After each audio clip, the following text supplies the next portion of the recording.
The office is silent at 1:47 a.m. Alex stares at his laptop screen, alone in the compliance department. 25 years old and invisible. That's what he is here. A number. A task completer. Nothing more. His phone sits beside him, open to a support forum. Anonymous strangers who understand loneliness. He's been talking to someone there for weeks. Someone kind. Someone who listens. He types the message slowly. His confession. About wanting to matter to someone. About craving to be chosen, not just used. About the ache of being powerful enough to be seen by someone who doesn't need him for anything except existing. His thumb hovers over send. He's exhausted. 3 days of double shifts. His vision blurs. He presses send. Then freezes. The message didn't go to the forum contact. It went to a work number. A private number he's only seen once on classified documents. His blood turns cold. That number belongs to Evelyn Cross. The CEO. The woman who built a global empire. The woman whose meetings he's never attended. Whose face he's seen only in corporate videos. Whose approval or disapproval can end careers with a single word. He just sent her his most vulnerable confession. His hands shake. Delete it. Apologize. Resign. His phone vibrates. A reply. From her number. 3 words, tell me more. Alex can't breathe. This has to be a mistake. Maybe someone else monitors her phone. An assistant. A secretary. It can't be her. But the number is exact. He's checked it 4 times against the company directory he's not supposed to have access to. His fingers tremble as he types, I'm sorry. Wrong number. Please delete that. The reply comes in seconds, I don't delete confessions. They're too rare. Why do you feel invisible? Alex's heart pounds. This is insane. This is career suicide. He should stop responding. But something in those words hooks him. They're too rare. Like whoever this is actually cares. He types carefully, I work hard. Do everything right. But I'm just, background noise. People look through me, not at me. The response takes longer this time. 2 minutes. Then, being seen can be dangerous. Are you sure you want it? Something about the question feels loaded. Heavy. Like a test. I'm tired of being safe and alone, he writes back. I want to matter. Even if it's risky. Another pause. Then, risky is an understatement. But I understand wanting to matter. More than you know. Alex reads it 3 times. The tone has shifted. Less formal. Almost, personal. Who are you, he types. The response, someone who knows what it's like to be powerful and empty. Keep talking. I'm listening. Alex knows he should stop. But for the first time in months, someone is actually hearing him. He keeps typing. 2 weeks pass. The messages continue. Late nights. Early mornings. Alex pours himself into the conversation. He talks about his childhood. His absent father. His fear of never being enough. The stranger responds with careful questions. Never invasive. Always interested. Alex gives them a name in his head, E. E understands him in ways no one else does. Sees patterns in his pain. Offers perspective without judgment. But something strange happens at work. Marcus, the senior analyst who's been sabotaging Alex's reports for months, gets transferred. Just gone. No announcement. No explanation. Then Rachel from HR stops calling Alex in for performance reviews that were really just interrogations. Then his desk gets moved. Closer to the executive floor. Better view. Better equipment. Alex mentions none of it in the messages. But he asks, how's work treating you lately? The question feels innocent.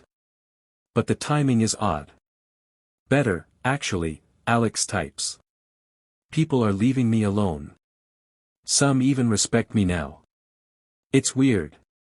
E's response, maybe they're finally seeing what I see.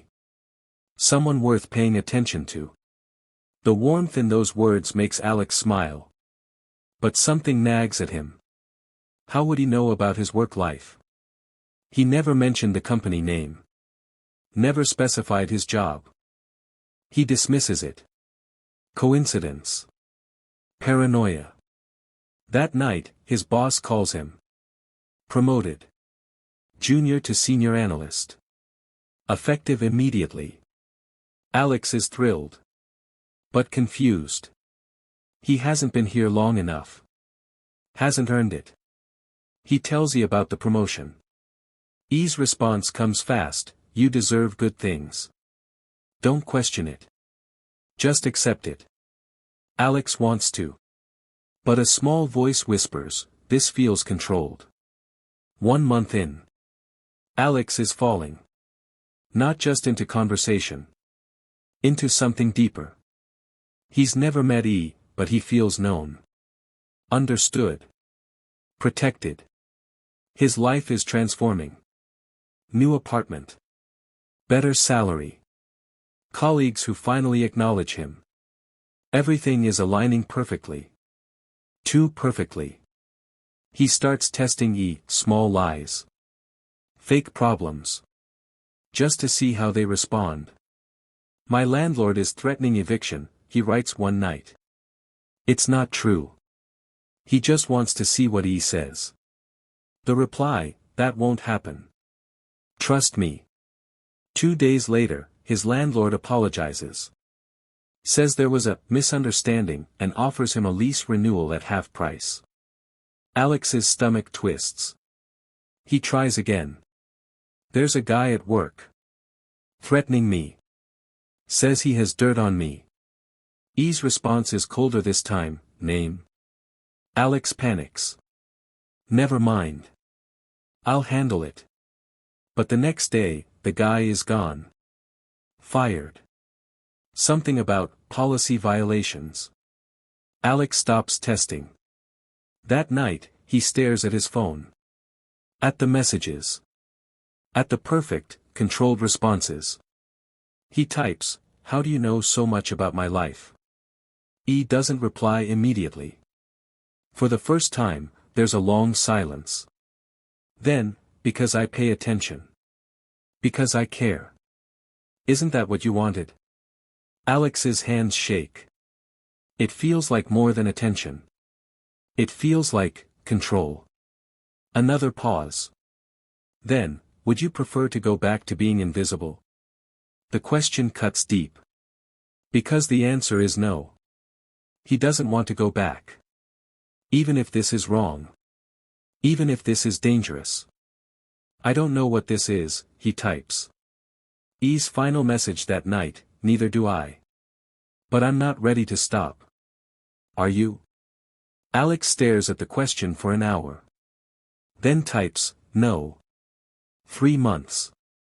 Alex is trapped. Not physically. Emotionally. He needs E's messages like oxygen. His days feel empty until they talk. His victories feel hollow until E acknowledges them. But the feeling of being watched has intensified. He mentions a craving for Thai food. A restaurant opens on his street the next week. He complains about insomnia. A sleep specialist contacts him. Unsolicited. Free consultation. He thinks about quitting his job. His salary doubles. Every desire is anticipated. Every problem is solved. He's living in a golden cage. One night, drunk and desperate, Alex does something reckless. He reverse searches the number he's been texting. The search gives him nothing at first. Then he tries a corporate database he's not authorized to access. The number appears. Registered to Evelyn Cross. His blood freezes. Evelyn. The woman who controls his company. His career. His life. She's been the voice this entire time.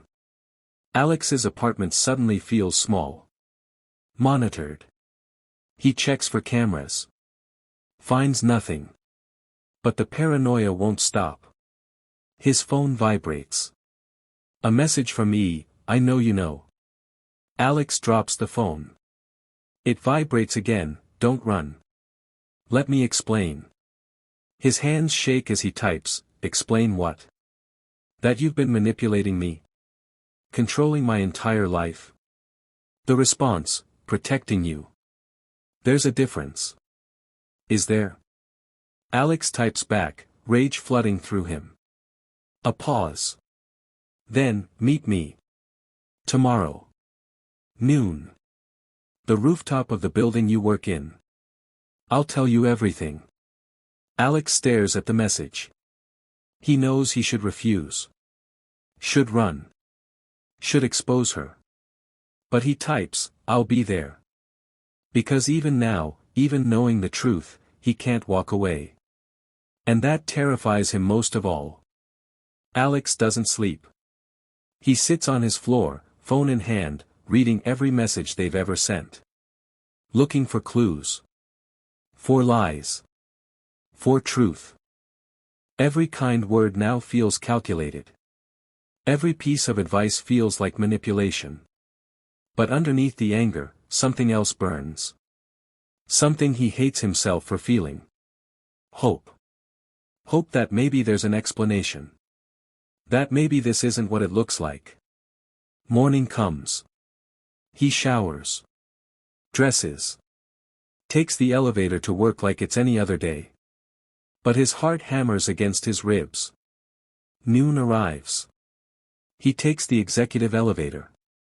The one he's never been allowed to use. No one stops him. The doors open to the rooftop. She's standing there. Evelyn Cross. Tall. Elegant. Exactly like her pictures, but different. More human. Less corporate. Her eyes meet his, and for a moment, neither speaks. You came, she says quietly. Did I have a choice? Alex's voice is harder than he intended. Yes, she says. You always had a choice. That's what made this complicated. Alex laughs bitterly. Complicated? You've been controlling my entire life for months. You solved problems before I even mentioned them.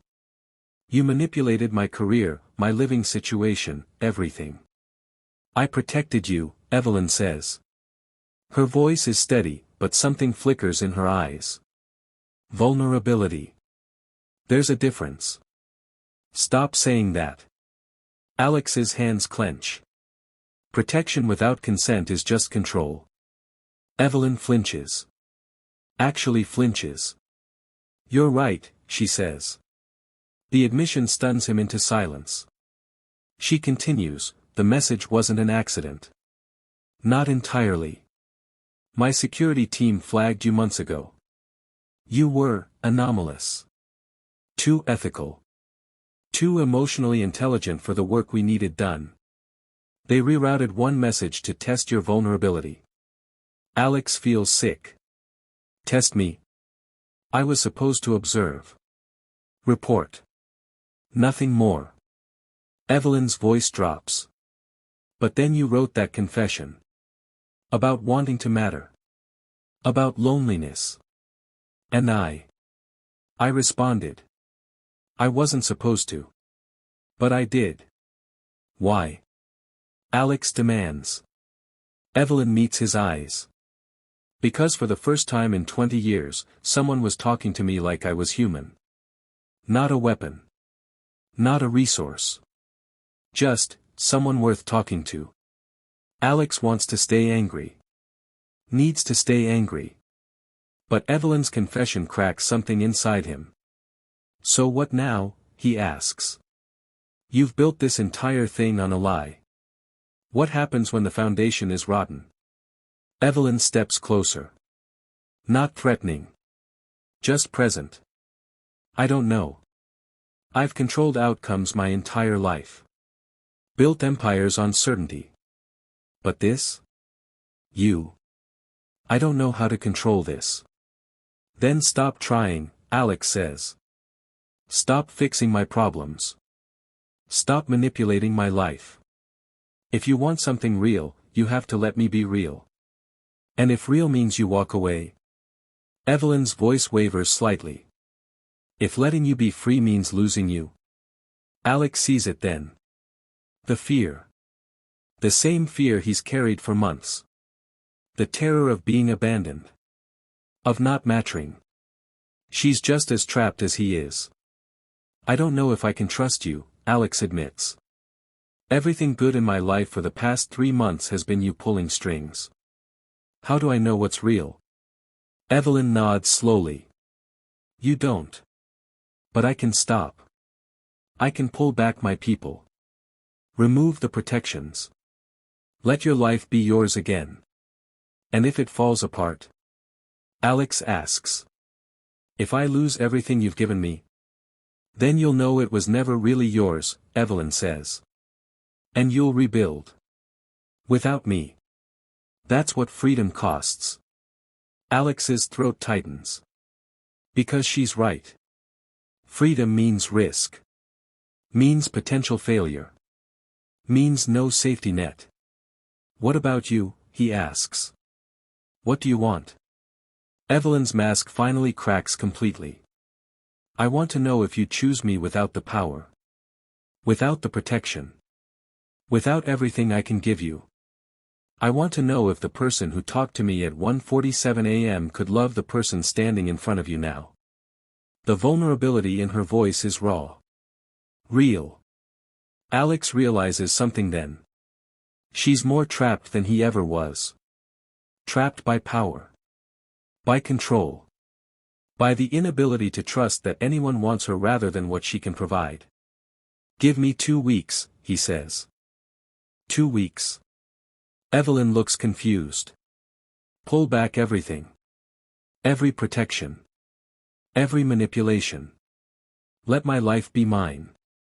Then we'll talk again. Here. Same time. And I'll give you my answer. Evelyn searches his face. Then nods. 2 weeks, she agrees. The change is immediate. Alex's next paycheck is normal. No mysterious bonuses. His landlord raises the rent back to market rate. His promotion stays, but the special treatment evaporates. Colleagues who smiled at him now ignore him. Problems he didn't know were being solved suddenly appear. His car breaks down. No one fixes it overnight. He gets food poisoning. No private doctor appears. He's passed over for a project he wanted. No intervention. For the first time in 3 months, Alex's life is hard again. And it's terrifying. He realizes how much he'd leaned on Evelyn's invisible support. How much easier she'd made everything. How addictive safety had become. But something else happens too. He starts solving his own problems. Takes the bus when his car is in the shop. Cooks at home to save money.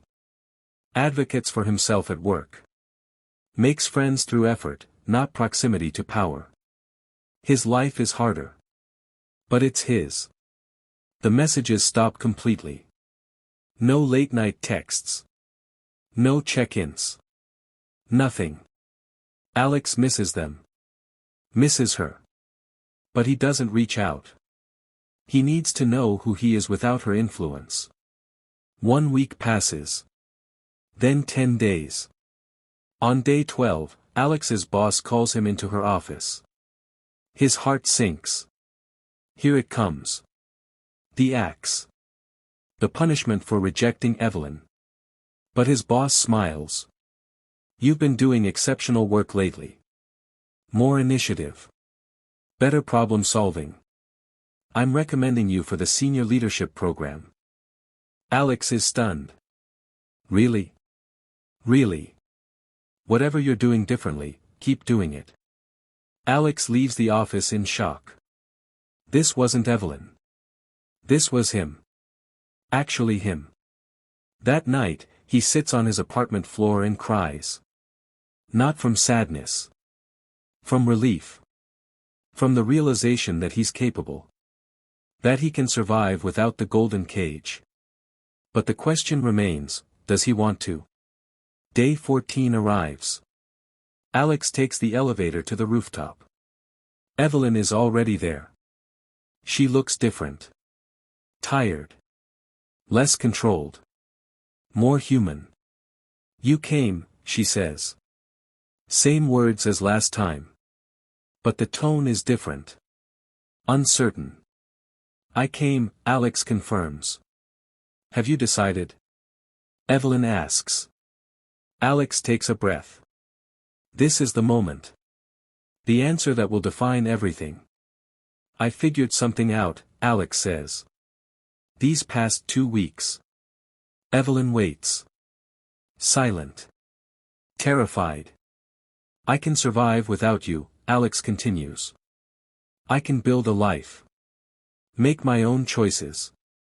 Face my own consequences. I don't need you to fix everything. Evelyn's face falls. She nods slowly. I understand. Thank you for. I'm not finished, Alex interrupts. She stops. I don't need you, Alex says carefully. But I want you. There's a difference. Evelyn's breath catches. I spent 3 months addicted to your protection, Alex continues. Dependent on your control. That wasn't love.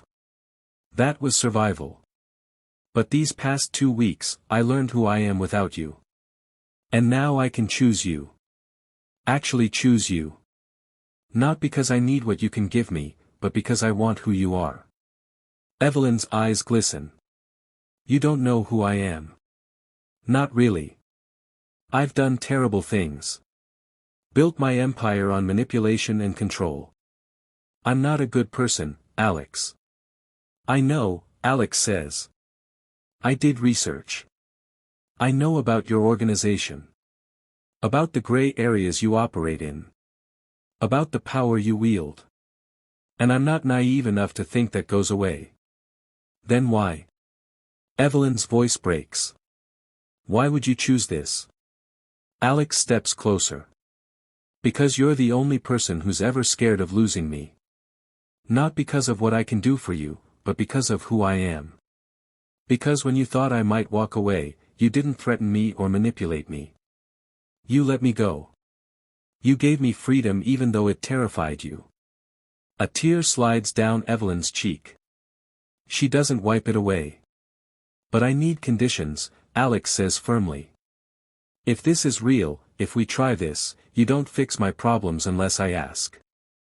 You don't manipulate my career. You don't control my life. You let me fail. You let me succeed. You let me be messy and human and free. And if that means I lose you? Evelyn asks. Then you lose me honestly, Alex says. Not because you fail to control the outcome, but because sometimes people grow apart. That's the risk. That's what love costs. Evelyn is quiet for a long moment. Then she speaks, her voice raw. I don't know if I can do that. Control is all I know. It's how I've survived. Then we'll figure it out together, Alex says. Badly. Messily. With mistakes. But together. Evelyn searches his face. You're sure? No, Alex admits. I'm terrified. But I'm choosing you anyway. Evelyn closes the distance between them. I'm terrified too. Good, Alex says. That means it's real. 6 months later. Alex sits in a small coffee shop, laptop open, working on a compliance report. His own report. No intervention. No mysterious promotions. His phone buzzes. A message from Evelyn, dinner tonight? I'm actually free. Alex smiles. Her being actually free is still rare. Her empire doesn't run itself. But she's learning. Learning to delegate. Learning to exist outside of control. He types back, your place or mine? Yours. I like how normal it feels. Normal. That word would have been impossible 6 months ago. It hasn't been easy. Evelyn struggled to stop fixing things. Alex struggled to trust that her help was genuine and not manipulation. They've had fights. Real ones. Where things were said that couldn't be unsaid. But they've also had mornings where Evelyn forgot to check her phone. Evenings where Alex vented about work and she just listened without solving. Moments where they were just two people trying to figure out how to love each other across an impossible divide. Alex closes his laptop. Heads home. Cooks pasta. Nothing fancy. Nothing controlled. Evelyn arrives at 7. She's in jeans. No designer suit. No armor. They eat. They talk. About mundane things. About a movie Alex wants to see. About a problem Evelyn has that she can't solve with money or power. After dinner, they sit on Alex's couch. His small, normal couch in his small, normal apartment. I got a job offer, Alex says quietly. Another company. More money. Better position. Evelyn tenses. Then forces herself to relax. Tell me about it. It's in Seattle, Alex continues. I'd have to move. Evelyn is silent. Alex can see her fighting every instinct to intervene. To make a call. To fix it. What do you want to do? Evelyn asks carefully. I don't know yet, Alex admits. It's a good opportunity. But it would mean leaving this. This? Evelyn asks. Us, Alex clarifies. Evelyn takes his hand. If it's the right move for you, take it. I won't manipulate the offer. I won't convince you to stay. I won't make your choice for you. Alex sees the effort it takes her to say that. The genuine fear in her eyes. What would you do, he asks. If I left? Evelyn thinks carefully. I'd miss you. Terribly. But I'd let you go. Because that's what you've taught me. That love isn't ownership. It's witnessing someone's freedom and choosing to stay anyway. Alex feels his throat tighten. I'm not taking the job, he says. Evelyn looks surprised. Why not? Because I'm choosing this. Choosing us. Not because you controlled the outcome. Not because I'm afraid of being alone. But because this messy, complicated, terrifying thing we're building is more valuable than any career move. Evelyn's eyes fill. You're sure? I'm sure, Alex says. For the first time in my life, I'm choosing something because I want it. Not because it's safe. Not because it's logical. But because it matters. Evelyn pulls him close. You matter, she whispers. You've always mattered. So do you, Alex says. Not your power. Not your empire. You. They sit in silence. Two people who found each other in the worst way possible. Who built something real from a foundation of lies. Who learned that love isn't about perfect beginnings. It's about choosing each other. Again and again. In freedom. In fear. In trust. Outside, the city continues its chaos. Inside, two people sit in the quiet. Not controlled. Not manipulated. Not perfect. Just real. And for both of them, that's enough. Do you think this is possible? Leave your opinion in the comments section below. Don't forget to like and subscribe to see more videos like this. Thank you.